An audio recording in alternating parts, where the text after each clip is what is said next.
Oui, frères et sœurs, je voudrais ouvrir une parenthèse. Alors, c'est concernant, je ne vais pas rentrer vraiment dans les détails en profondeur, mais juste survoler. Alors, il s'agit de la parabole des vierges sages et folles. Donc, de Matthieu chapitre 25, versets 1 à 12.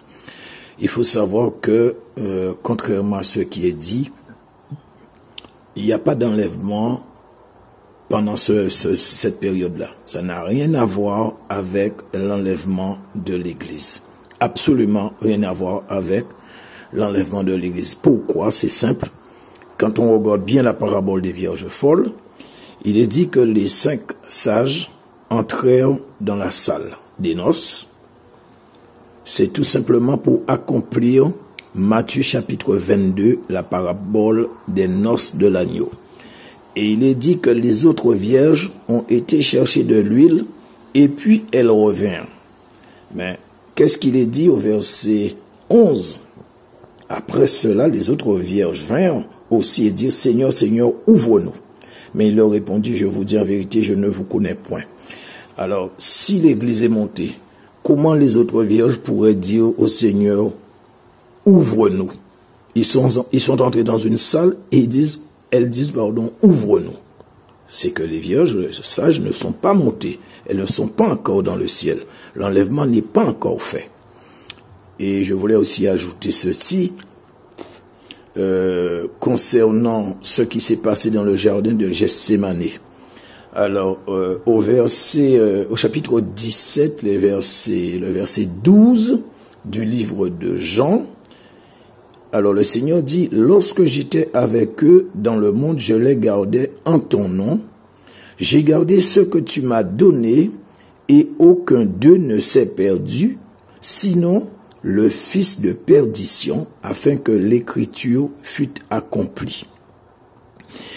Alors,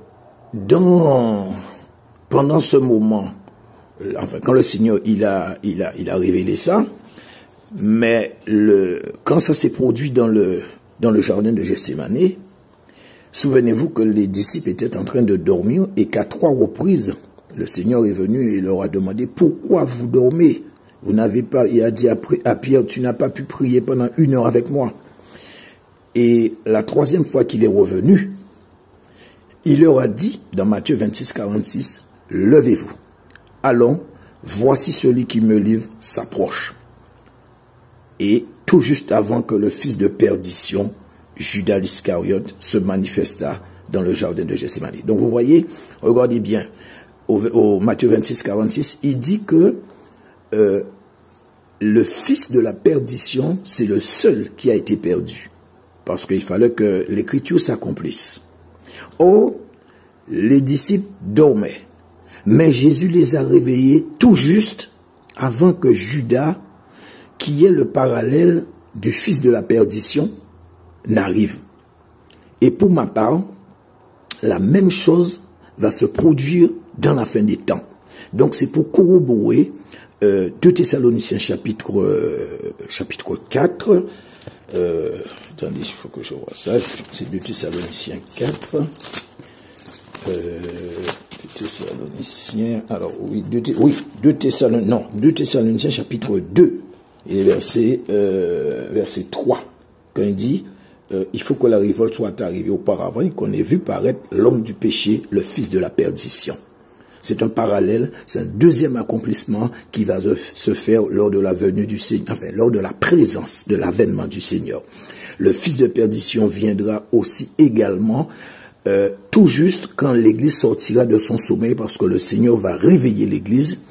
L'Église recevra l'onction d'Ézéchiel, dans Ézéchiel chapitre 47, versets 1 à 5.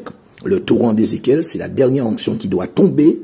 L'Église recevra cette onction et à ce moment, l'Église va se réveiller et aussitôt paraîtra le fils de perdition, comme ça s'est produit dans le jardin de Gethsémani. Le Seigneur les a réveillés parce qu'ils étaient en sommeil. Les apôtres, les disciples du Seigneur représentaient l'Église. Ils se sont réveillés et le fils de perdition, il est apparu. C'est la même chose qui va se produire dans la fin des temps. Maintenant, frères et sœurs, pour bien comprendre la pensée de Paul, Je vous invite à prendre votre Bible dans le livre de l'Apocalypse, chapitre 20, versets 4 à 6.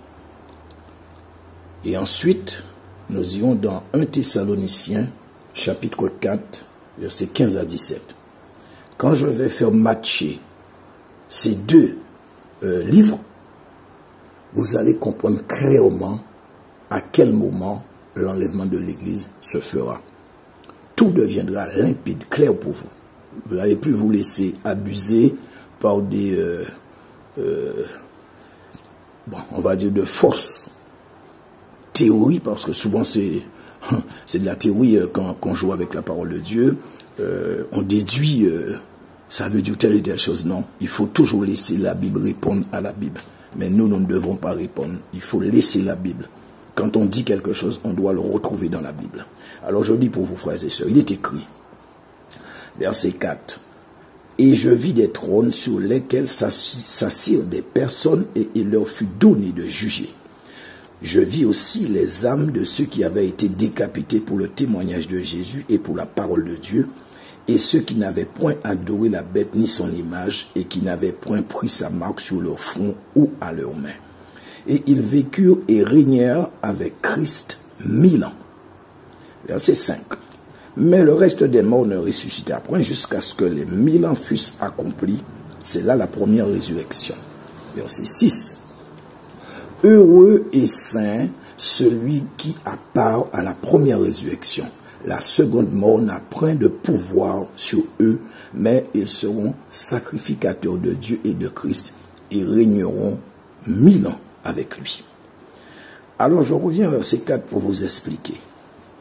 Il nous dit, donc c'est Jean, l'apôtre Jean, qui voit ces choses. Il dit, je vis des trônes sous lesquels s'assirent des personnes. Il bien dit des personnes, hein? Pas des anges, des personnes. Et il leur fut donné de juger. Ils avaient une action à faire, c'est de jugement. Mais il dit, je vis aussi les âmes de ceux qui avaient été décapités pour le témoignage de Jésus et pour la parole de Dieu. Qui sont ceux qui ont été décapités pour le témoignage de Jésus? Ce ne sont pas les chrétiens qui, depuis que le christianisme existe, qui ont été décapités, brûlés, mutilés, tués pour le témoignage de Jésus et pour la parole de Dieu. Ben, il s'agit de ces gens-là. N'oubliez pas ce que je vous avais dit dans Matthieu 24, où il est écrit que vous serez tous des objets de haine à cause de mon nom, Jésus. C'est ce que nous avons là. Et il dit, et aussi ceux qui n'avaient point adoré la bête ni son image.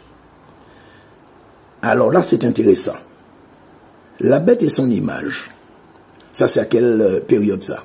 N'est-ce pas pendant la grande tribulation que la bête sera là et que son image aussi sera dressée? C'est bien pendant la période de la grande tribulation. Et qui n'avaient point pris la marque sur leur front ou leurs mains. Tout ça, c'est pendant la grande tribulation. C'est ce que nous avons lu dans Apocalypse, je crois c'est le chapitre 7, qui disait que il y avait une grande foule et que un des anciens a dit, ce sont ceux qui viennent de la grande tribulation. Ils ont lavé leur robe dans le sang de l'agneau et non dans le sang de l'antéchrist. Donc tous ces gens-là, ça, ce sont des gens qui, depuis que le christianisme existe, jusqu'à la fin de la grande tribulation, qui sont concernés. Frères et sœurs, je n'essaie pas d'extrapoler, je vous dis ce qui est écrit. Il n'a pas dit la première partie de la grande tribulation, il parle de la période de la grande tribulation. Pendant cette période où il sera exigé une marque sur le front ou sur la main droite, où il y aura aussi l'adoration de l'image de la bête et de la bête. C'est de cette période, frères et sœurs, qu'il s'agit. Et qu'est-ce que le verset nous dit? Il régnait avec Christ 1000 ans. Alors là, ça devient intéressant, c'est le verset 5, qui va expliquer maintenant. Mais le reste des morts ne ressuscita point. Ça veut dire qu'il y a eu une première résurrection. Mais il y a encore d'autres résurrections à venir.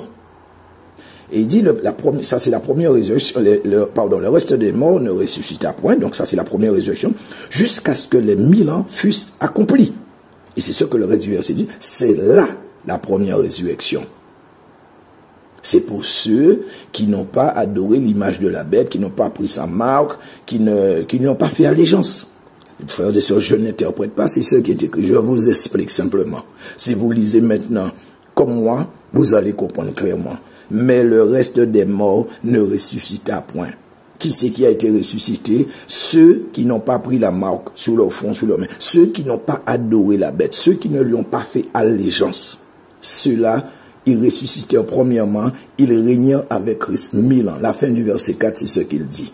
Et le verset 6 dit, heureux et saint celui qui a part à la première résurrection. La seconde mort n'a point de pouvoir sur eux, mais ils seront sacrificateurs de Dieu et de Christ et régneront avec lui 1000 ans. Donc, la question que nous devons nous poser maintenant, c'est à quel moment cette résurrection de ceux qui n'avaient pas pris la marque de la bête, qui n'avaient pas adoré son image, qui n'avaient pas fait allégeance et qui ne l'avaient pas adoré. À quel moment cette résurrection a eu lieu? Et quand nous saurons à quel moment cette résurrection a eu lieu, à ce moment-là, on comprendra parfaitement à quel moment l'enlèvement se fait. Alors, c'est là des 1 Thessaloniciens, chapitre 4, versets 15 à 17, qui va nous répondre à la question. Il est dit, le verset 15, « Car nous vous déclarons ceci par la parole du Seigneur, que nous les vivants qui serons restés pour l'avènement du Seigneur, nous ne précéderons point ceux qui sont morts. Car le Seigneur lui-même descendra du ciel à un signal donné avec une voix d'archange et au son d'une trompette, verset 16, joli, au son d'une trompette de Dieu, et les morts qui sont en Christ ressusciteront premièrement. 17, ensuite, nous les vivants qui serons restés, nous serons enlevés avec eux sur des nuées, à la rencontre du Seigneur dans les airs, et ainsi nous serons toujours avec le Seigneur. Voilà. Donc, le verset 15, il dit, nous vous déclarons ceci, frère. Ça, Paul dit, c'est selon la parole du Seigneur, c'est pas selon lui, hein. D'après la parole du Seigneur, de la part du Seigneur, c'est ceci, par la parole du Seigneur, que nous les vivants qui serons restés pour l'avènement. Souvenez-vous de ce mot que je vous avais lu dans 2 Thessaloniciens, où il disait l'avènement du Seigneur. Je vous avais dit la parousie, la présence du Seigneur. Il dit que nous les vivants qui serons restés pour justement cet avènement du Seigneur, nous ne précéderons point ceux qui sont morts. Qui sont ceux qui sont morts? Ce ne sont pas ceux que nous venons de lire dans le livre de Apocalypse chapitre 20, ceux qui avaient reçu la marque de la bête. Pardon, ceux qui n'avaient pas reçu la marque de la bête, ceux qui n'avaient pas adoré son image, ceux qui n'y avaient pas fait allégeance. C'est de eux que Paul dit que nous n'allons pas les précéder pour ce qui concerne la résurrection, oui, au verset d'Apocalypse le dit, et pour l'avènement du Seigneur, nous ne le précéderons point. C'est ce qui est écrit, frères et sœurs. Nous, les vivants, nous n'allons pas précéder ceux qui sont morts. C'est ceux qui sont dans Apocalypse 20, 4 à 6 que nous avons lu tout à l'heure là. Les vivants qui sont restés pour l'avènement, pour l'enlèvement, ils ne peuvent en aucune façon précéder ceux qui sont morts, même pendant la grande tribulation. Frères et sœurs, c'est écrit noir sur blanc. Je n'invente pas, je n'extrapole pas, c'est écrit, verset 16, car le Seigneur lui-même descendra du ciel à un signal donné avec une voix d'archange et au son d'une trompette de Dieu, et les morts qui sont en Christ ressusciteront premièrement. Nous l'avons vu, Apocalypse 20, la première résurrection, ça s'appelle. Et il dit au verset 17, ensuite, nous les vivants qui serons restés pour l'avènement du Seigneur, pour l'enlèvement de l'Église, il dit, nous serons enlevés avec eux sur des nuées à la rencontre du Seigneur dans les airs, frères et sœurs. La Bible est claire. C'est pour ça qu'il ne faut pas tirer de conclusions hâtives. C'est pour ça qu'il ne faut pas répéter ce que vous entendez sans comprendre la signification, parce que ça a été dit par le bishop, l'archibishop, le grand apôtre, le grand pasteur qui a beaucoup de fidèles, qui est mondialement connu. Non, frères et sœurs, Lisons la parole et restons dans la parole, ce qui est dit, sans interprétation. La Bible explique la Bible. Vous avez vu? La Bible explique la Bible. Je n'ai pas interprété pour vous, frères et sœurs. J'ai simplement fait matcher les versets afin que vous puissiez bien comprendre. Ok? Alors, maintenant, ce que certains vont me dire, alors, attendez, voilà. Alors, que veut dire 1 Thessaloniciens chapitre 5, verset 9? Il dit, car Dieu ne nous a point destinés à la colère, mais à la possession du salut par notre Seigneur Jésus-Christ. Dieu ne nous a pas destinés à la colère.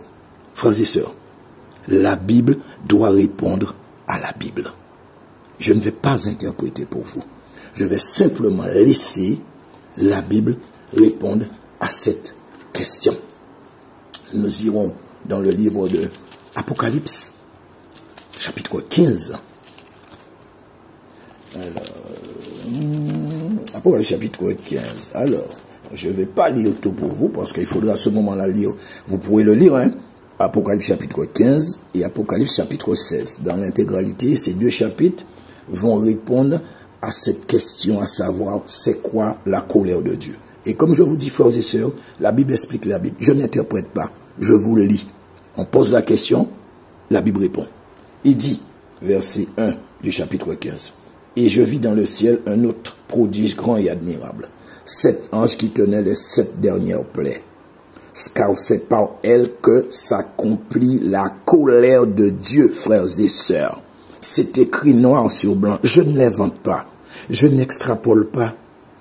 Je ne fais pas des soustractions. Non, non, non. Je lis ce qui est écrit sans interpréter. Je viens de vous le lire. Et je vis dans le ciel un autre prodige grand et admirable. 7 anges qui tenaient les 7 dernières plaies, car c'est par elles que s'accomplit la colère de Dieu. Chapitre 16. Et j'ai entendu une grande voix venant du temple qui disait, donc au verset 1 je suis un, qui disait aux 7 anges, allez et versez sur la terre les coupes de la colère de Dieu. Et à ce moment-là, frères et sœurs, vous allez lire et vous allez lister les 7 coupes de la colère de Dieu, frères et sœurs. La grande tribulation n'est pas la colère de Dieu, frères et sœurs. La grande tribulation, c'est une période de jugement, comme je vous l'ai dit au début, et qui permettra à certains d'avoir leur chance pour régner avec Christ pendant 1000 ans dans le royaume millénaire de Christ. Voilà, frères et sœurs. Voilà en gros ce que je voulais partager avec vous. Vous savez, normalement, un enseignement sur l'enlèvement de l'Église, c'est un séminaire qu'il faut faire. Parce que ça peut durer, quand j'ai regardé, c'est un truc qui peut durer au moins 7 heures, voire plus. Pourquoi? Parce qu'il y a beaucoup de choses à dire. Même dans le livre, dans les évangiles, il y a beaucoup de paraboles qui sont concernées aussi. La parabole des noces de l'agneau, la parabole des vierges sages et folles, il y a plein d'autres paraboles. Plein d'autres paraboles. Dans le livre d'Apocalypse aussi, il y a pas mal de chapitres qui sont consacrés avant l'enlèvement de Christ. Pardon, de l'Église, pardon. Notamment au chapitre 12 du livre de l'Apocalypse, il parle d'une femme qui s'enfuit dans le désert, qui a enfanté un fils. Alors, certains traduisent la femme comme étant Israël. Non, frères et sœurs. La femme là, c'est l'Église, c'est pas Israël. Il s'agit de l'Église. N'oubliez pas que le livre, le livre de l'Apocalypse, c'est un livre prophétique. Donc quand Jean a eu les visions, il s'agissait d'un temps à venir, un temps lointain, qui est le temps dans lequel nous sommes en ce moment, soit environ 2000 ans après. L'enfant, certains disent qu'il s'agit de Christ. Il ne s'agit pas de Christ. L'Église ne peut pas faire naître Christ. C'est Christ qui a fait naître l'Église. Il dit que la femme s'est enfuie dans le désert. Frères et sœurs, il s'agit de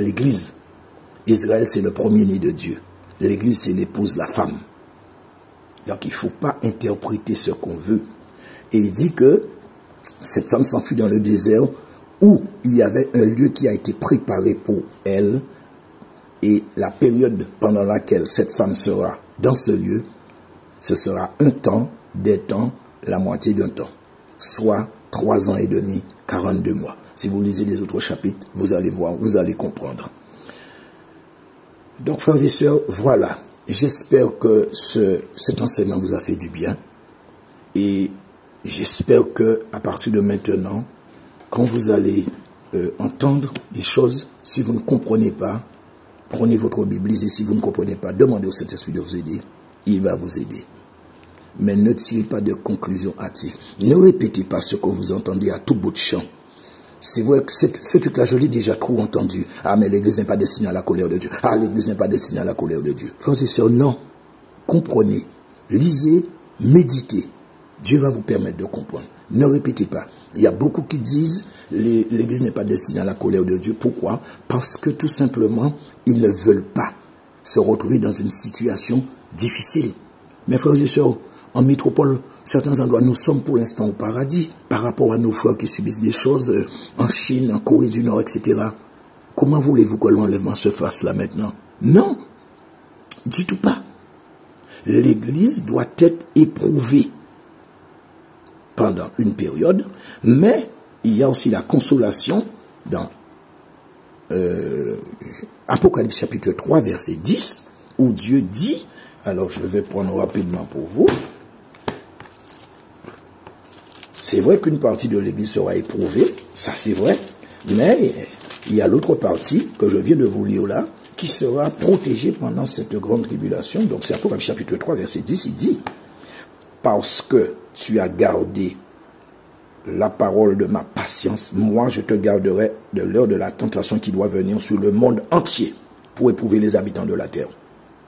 Le monde entier, ça, il s'agit de la grande tribulation. Et à qui est adressée cette promesse? C'est le verset 7 qui répond, parce que c'est de cette église que Dieu parle, l'église de Philadelphie. Voilà, l'église de Philadelphie, frères et sœurs. Donc tous ceux qui ont effectivement, qui ont fait des efforts pour marcher dans la consécration, dans la sanctification, dans la crainte sainte, pieuse, révérencieuse et respectueuse du Seigneur, vous n'avez rien à craindre.